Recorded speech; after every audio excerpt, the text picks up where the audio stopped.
네, 오늘 제목은 말씀을 다 듣고 본 이의 응답이라는 제목으로 요한계시록 22장 6절에서 21절의 말씀을 가지고 함께 나눠보도록 하겠습니다.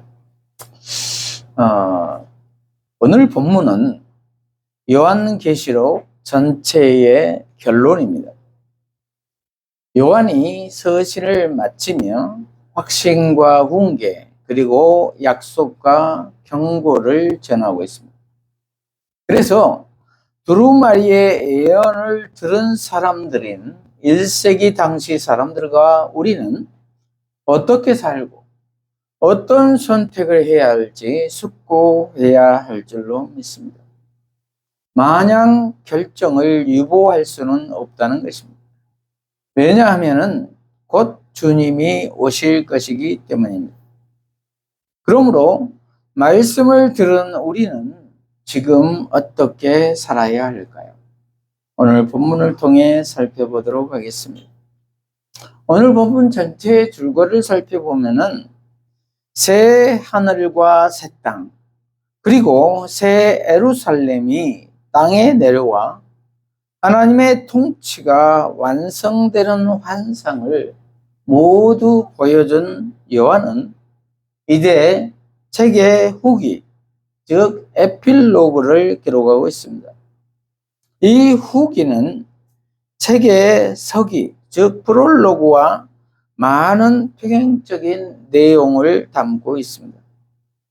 요한계시록은 참된 예언의 말씀, 그리고 천사를 통하여 요한에게 준 계시, 그리고 교회에서 읽고 들어야 할 말씀들, 그리고 듣고 지키는 자가 복이 있다고 말하고 있습니다. 배경을 이해해 보면은 요한계시록의 문단에서 강조하는 것은 요한이 계시를 받았을 때의 한 경험이나 그가 듣고 본 것의 내용이 아니라 그가 받아서 기록한 말씀 자체라는 것입니다. 요한이 기록한 말들은 예수님으로부터 온 예언의 선물이기 때문에 요한의 독자들은 그 말들의 주의를 기울여야 한다는 것입니다. 그래서 요한은 그것을 4번 반복하여 이 두루마리의 예언의 말씀 또는 이 책에 기록된 예언의 말씀, 이 책에 적힌 예언의 말씀, 이 책에 기록한 예언의 말씀, 이 예언의 책에 기록한 말씀이라고 강조하고 있습니다. 그리고 요한은 약속과 경고를 반복하며 그 중요성을 강조하고 있습니다. 그러므로 지금 우리는 어떻게 살아야 할까요? 첫째로 재림을 열망하며 살자. 재림을 열망하며 살자. 6절부터 보면은 또 그가 내게 말하기를 이 말은 신실하고 참된지라. 주 곧 선지자들의 영의 하나님이 그의 종들에게 반드시 속히 되어질 일들을 보이시려고 그의 천사를 보내셨도다. 이렇게 기록하고 있습니다. 세번역 성경은 천사가 또 나에게 말하였습니다. 이 말씀은 믿음직하고 참되다. 예언자들에게 영을 내려주시는 주 하나님께서 자기의 종들에게 곧 일어날 일들을 보여주시려고 자기의 천사들을 보내셨다. 이렇게 번역하고 있습니다. 지금까지의 말씀들이 전부 믿음직하고 진짜라는 것입니다. 그래서 하나님께서는 자기의 종들에게 곧 일어날 일들을 보여주시려고 자기의 천사들을 보내셨다는 것입니다. 7절 보라 내가 속히 오리니 이 두루마리의 예언의 말씀을 지키는 자는 복이 있으리라 하더라. 이렇게 기록하고 있습니다. 주님이 속히 오시겠다는 것입니다. 왜냐하면은 너희들의 힘듦을 알고 있다는 것이지요. 그러므로 우리는 소망을 가지고 이 어려움을 이겨내고 오래 참아야 한다는 말입니다.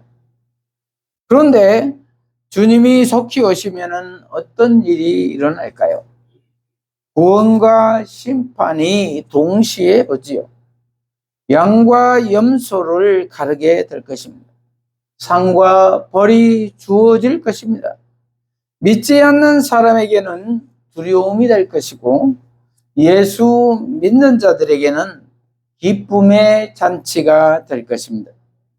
그래서 이 두루마리의 예언의 말씀을 지키는 자는 복이 있다는 것입니다. 두루마리는 성경 말씀을 기록하는 양피지이죠. 그런데 거기에 기록된 예언의 말씀을 지키는 자는 복이 있다는 것입니다.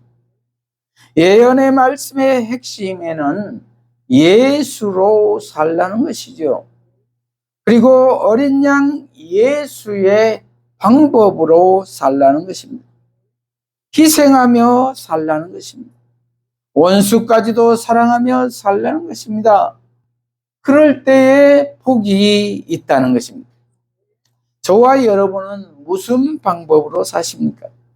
세상적 방법으로 사십니까? 아니면 예수의 방법으로 사십니까?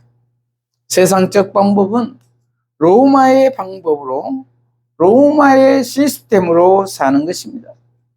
돈과 권력과 명예와 쾌락으로 사는 것입니다. 나 중심적으로 사는 것입니다. 그러나 예수의 방법은 십자가의 삶을 사는 것입니다. 희생의 삶을 사는 것입니다. 원수까지도 사랑하는 삶을 사는 것입니다. 타인 중심적인 삶입니다. 저와 여러분은 어느 쪽입니까? 복된 삶은 예수의 방법으로 사는 것입니다. 이러한 우리 모두가 되시기를 바랍니다. 8절, 이것들을 보고 들은 자는 나 요한이니 내가 듣고 볼 때에 이 일을 내게 보이던 천사의 발 앞에 경배하려고 엎드렸더니 그가 내게 말하기를 나는 너와 내 형제 선지자들과 또 이 두루마리의 말을 지키는 자들과 함께 된 종이니 그리하지 말고 하나님께 경배하라 하더라. 이렇게 기록하고 있습니다. 이것들을 보고 들은 자는 요한 자신이라는 것입니다. 그래서 요한은 경이감과 두려움에 휩싸여 천사를 경배하려고 합니다. 그러자 천사가 그리하면 안 된다. 나도 너희와 같은 종의 입장이니 나에게 경배하지 말고 오직 하나님께만 경배하라고 만류합니다. 그렇습니다. 우리의 경배의 대상은 오직 하나님 뿐이십니다. 저와 여러분의 경배 대상은 무엇입니까? 돈입니까? 건강입니까? 명예와 권력입니까? 나 자신이십니까? 오직 하나님만 경배해야 할 줄로 믿습니다. 10절, 또 내게 말하되 이 두루마리의 예언의 말씀을 임봉하지 말라. 때가 가까우니라. 이렇게 기록하고 있습니다. 이제는 예고하신 일이 이미 시작되었기에 임봉하지 말라고 하십니다. 카이로스의 결정적인 순간이 도래했고 하나님의 시간이 도래했다는 것입니다. 예수님의 초림으로 이미 시작되었다는 것입니다. 그러므로 이제 예수 말고는 더 이상의 기회는 없다는 것입니다. 11절, 불의를 행하고 더러운 자는 그대로 더럽고 의로운 자는 그대로 의를 행하고 거룩한 자는 그대로 거룩하게 하라. 이렇게 기록하고 있습니다. 말세에는 로마서 1장 28절에서 사도 바울은 또한 그들이 마음에 하나님 두기를 싫어하며 하나님께서 그들을 그 상실한 마음대로 내버려 두사 합당하지 못한 일을 하게 하셨으니 곧 모든 불의, 주악, 탐욕, 악의가 가득한 자요 시기, 살인, 분쟁, 사기, 악독이 가득한 자요 수근수근한 자요 비방하는 자요 하나님께서 미워하시는 자요 능욕하는 자요 교만한 자요 자랑하는 자요 악을 도모하는 자요 부모를 거역하는 자요 우매한 자요 배약하는 자요 무정한 자요 무자비한 자라. 그들이 이 같은 일을 행하는 자는 사형에 해당한다고 하나님께서 정하심을 알고도 자기들만 행할 뿐 아니라 또한 그런 일을 행하는 자들을 옳다 하느니라. 이렇게 기록하고 있습니다. 말세의 모습들이 그러하다는 것입니다. 그때에는 돌이키려 해도 돌이킬 수가 없는 상태가 되어 버렸다는 것입니다. 그래서 상실한 마음 그대로 둘 수밖에 없다는 것입니다. 저와 여러분은 지금 어떠한 상태이십니까? 혹시 돌이킬 수 없는 상태는 아니십니까? 그렇다면 기도함으로 회개하여 빨리 돌이켜야 할 줄로 믿습니다. 너무 늦지 않도록 말입니다. 왜냐하면 때가 가깝기 때문입니다. 재림의 때가 가깝기 때문입니다. 12절 보라 내가 속히 오리니 내가 줄 상이 내게 있어 각 사람에게 그가 행한 대로 갚아주리라. 나는 알파와 오메가요 처음과 마지막이요 시작과 마침이라. 이렇게 기록하고 있습니다. 각 사람에게 그가 행한 대로 갚아주시겠다는 것입니다. 두려운 일이지요. 하나님 앞에서 숨을 자가 누가 있겠습니까?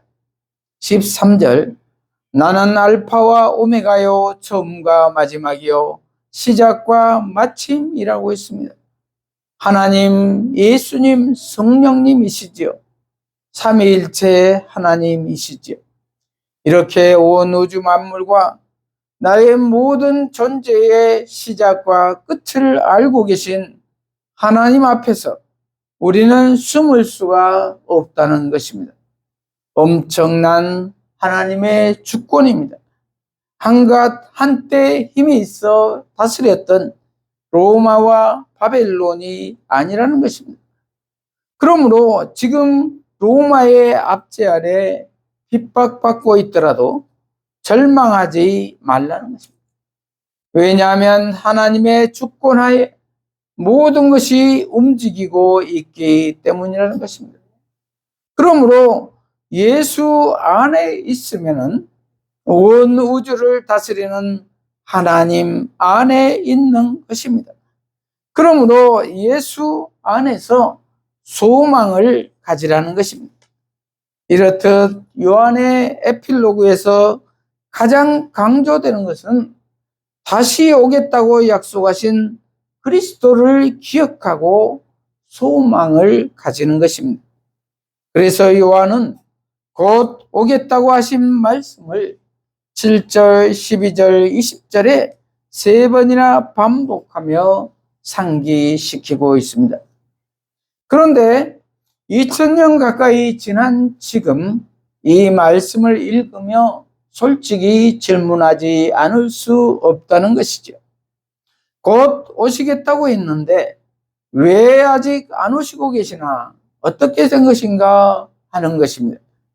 그래서 우리는 이 말씀을 어떻게 이해하고 받아들여야 하나? 이러한 문제점에 봉착하게 된다는 것입니다. 한 가지 방법은 이 말씀을 예배의 맥락에서 이해해야 한다는 것입니다. 요한계시록 1장 10절을 보면 요한은 주님의 날, 즉 주일에 성령에 사로잡혀 계시를 받았다고 증언하고 있습니다. 즉 주일날 예배의 맥락에서 계시를 받은 것입니다. 그러므로 요한계시록 전체에서 예배는 가장 중요한 맥락 중 하나입니다. 또한 학자들 간에는 17절을 성만찬 중에 행해지는 초청으로 보는 견해가 많습니다. 즉 예배 중에 성만찬이 거행되며 성도들을 향해 생명의 물을 거저 받으라고 초청하는 장면으로 본다는 것입니다. 하나님의 구원의 선물은 단순히 과거에 받은 것이 아니며 미래에 이루어질 것을 마냥 기다리는 것도 아니라는 것입니다.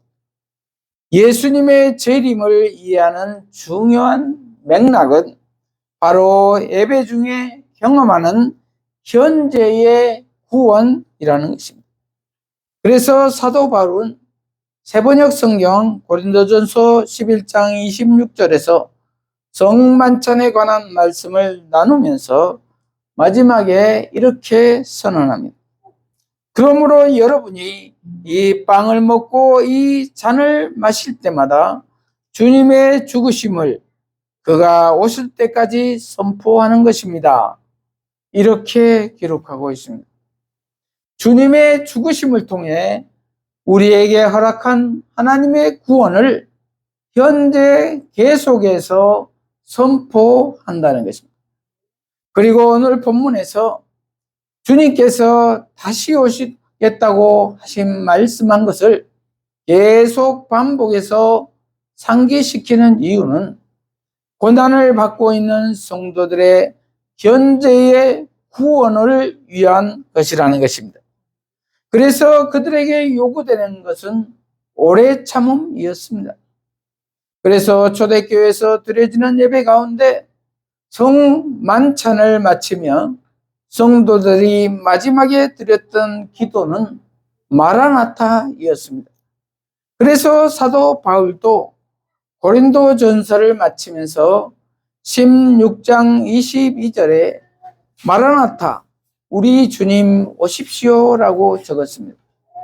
마라나타는 예수님과 제자들이 사용했던 아람어로서 우리 주님 오십시오라는 의미입니다. 그래서 바울은 마라나타라고 음역해서 적고 번역 또한 적어 놓았습니다. 그리고 오늘 본문 22장 20절에도 다시 나옵니다. 아멘, 오십시오, 주 예수님, 이렇게 기록하고 있습니다. 이렇듯 요한이 계시록 전체를 마치면서 다시 오실 주님의 약속을 반복해서 상기시키는 이유는 미래에 다시 오실 주님을 기억하며 현재의 삶이 의와 순종으로 가득 차길 원하기 때문입니다. 또한 지금 당하고 있는 고난과 어려움이 앞으로 오실 주님을 기다리면서 그 의미를 찾게 되기 때문입니다. 요한은 로마 제국의 짐승적인 통치와 시스템이 곧 하나님에 의해 심판받으리라 확신하고 있었습니다. 하나님은 곧 새 하늘과 새 땅으로 회복시킬 것이며 그 현실이 이미 그리스도인 공동체를 통해 미약하지만 땅에서 실현되고 있었습니다. 초대교회가 그러한 모습이었지요. 그리고 2장과 3장에 나오는 7교회 중에 책망받지 않은 2교회를 제외하면 5교회에서 여러 가지 문제점들이 드러나고 있었습니다. 그러나 교회를 통해 하나님의 통치가 이 땅에 오게 하겠다는 예수 그리스도의 계획과 비전이 폐퇴된 것은 아니라고 요한은 분명히 밝히고 있었습니다. 그래서 요한은 반복해서 우리의 완성될 구원의 의미가 이 세상을 탈출해서 받는 도피 구원이 아니라는 것을 보여주고 있습니다. 죽임당하신 어린 양의 방법으로 살아가는 하나님의 백성을 통해 하나님의 통치가 계속 오고 그 통치가 이 땅에서 완성되는 모습으로 새 예루살렘이 올 것을 강조하고 있습니다. 그래서 우리가 요한과 바울과 함께 마라나타, 우리 주님 오십시오라고 기도하는 의미는 주님 다시 오심을 우리가 의로운 삶으로 준비하며 기다린다는 것입니다. 또한 우리가 주님께서 다시 오실 것을 기도하는 것은 죄와 악과 죽음 위에서 승리하신 하나님을 믿는다는 믿음의 표현일 것입니다. 그러나 만약 우리가 예수께서 십자가에서 죄와 악과 죽음을 물리치신 것을 믿지 않는다면 다시 주님께서 우리에게 오실 것도 믿지 않게 될 것이라는 것입니다. 그러므로 예수의 재림을 염원하며 기도하는 것은 우리가 살고 있는 세상을 비폭력과 사랑과 관용과 기쁨과 정의가 가득 찬 곳으로 만들겠다는 의지의 표현인 것입니다. 그것은 또한 하나님의 통치가 이 땅에 와서 치유와 회복의 역사가 일어날 것을 기도하는 것입니다. 그래서 우리가 예수님의 재림을 진정으로 원하고 기도한다면 그것은 더 이상 이 세상의 시스템과 세계관에 끌려가지 않으며 오직 어린 양의 방법만이 우리의 삶의 방식이 된다고 선포하고 그렇게 사는 것입니다. 그러면 우리가 어떻게 이 비전과 소망을 유지할 수가 있을까요? 요한계시록에서 우리에게 계속 보여주는 것은 그것이 오직 올바른 예배를 통해서 가능하다는 것입니다. 올바른 예배를 통해 우리는 어떤 사람이 아닌, 어떤 시스템이 아닌, 어떤 가치관과 세계관이 아닌 오직 하나님께만 우리의 충성을 고백할 수 있다는 것입니다. 그래서 하나님께 찬양을 부르며 세상의 온갖 신들을 거부하며 그들의 유혹을 뿌리치는 것입니다. 예배를 통해 우리는 하나님이 허락하신 공동체에 대한 사랑을 확인합니다. 같은 피를 나눈 형제 자매로 하나님의 자녀가 된 것을 송축하며 서로를 세워줍니다. 예배를 통해 우리는 마지막에 완성될 하나님 나라를 미리 맛봅니다. 새 하늘과 새 땅, 새 예루살렘의 실체를 미리 조금이나마 맛보게 된다는 것입니다. 그래서 요한계시록은 수업을 통해 배울 수도 있고 학자들이 분석하고 연구할 수도 있고 혼자 공부할 수도 있는 책이지만 그 진정한 의미는 오직 예배를 통해 드러난다는 것입니다. 그래서 공동체가 같이 읽고 예배 드리며 하늘의 예배가 땅의 예배와 연결될 때 요한이 받았던 예수 그리스도에 관한 계시가 비로소 드러나게 됩니다. 그러므로 우리는 예배 안에서 예수 그리스도를 만나야 할 줄로 믿습니다. 그렇습니다. 이렇듯 주님은 속히 오시겠다고 거듭 약속하셨습니다. 그리고 지체하지 않고 오셔서 말씀이 신실하고 참된 것임을 증명하실 것입니다. 그러므로 우리의 응답은 아멘 주 예수여 오시옵소서 할 뿐입니다. 그리고 세상과 타협하지 않고 인내하며 기다리며 살아야 할 것입니다. 그리고 흔들리지 않고 주의 일에 더욱 힘쓰며 그의 오심을 열망하며 살아야 될 줄로 믿습니다. 둘째로 말씀을 지키며 살자. 말씀을 지키며 살자. 7절에 보면은 보라 내가 속히 오리니 이 두루마리의 예언의 말씀을 지키는 자는 복이 있으리라 하더라. 이렇게 기록하고 있습니다. 말씀을 지키며 산다는 의미는 무엇일까요? 예수님 안에서 손해가 날지라도 이 세상적인 방법으로 사는 것이 아니라 하나님의 방법으로 사는 것을 말합니다. 14절에 자기 두루마리를 빠는 자는 복이 있으니 이는 그들이 생명나무에 나아가며 문들을 통하여 성에 들어갈 권세를 받으려 함이로다.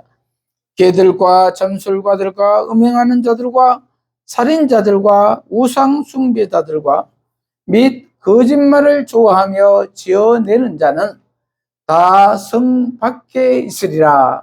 이렇게 기록하고 있습니다. 자기 두루마리를 빤다는 것은 세번역 성경은 자기의 겉옷을 깨끗이 빠는 사람은 복이 있다. 이렇게 번역하고 있습니다. 이 말은 행실의 열매를 거룩하게 하는 것입니다. 삶의 열매를 거룩하게 하는 것입니다.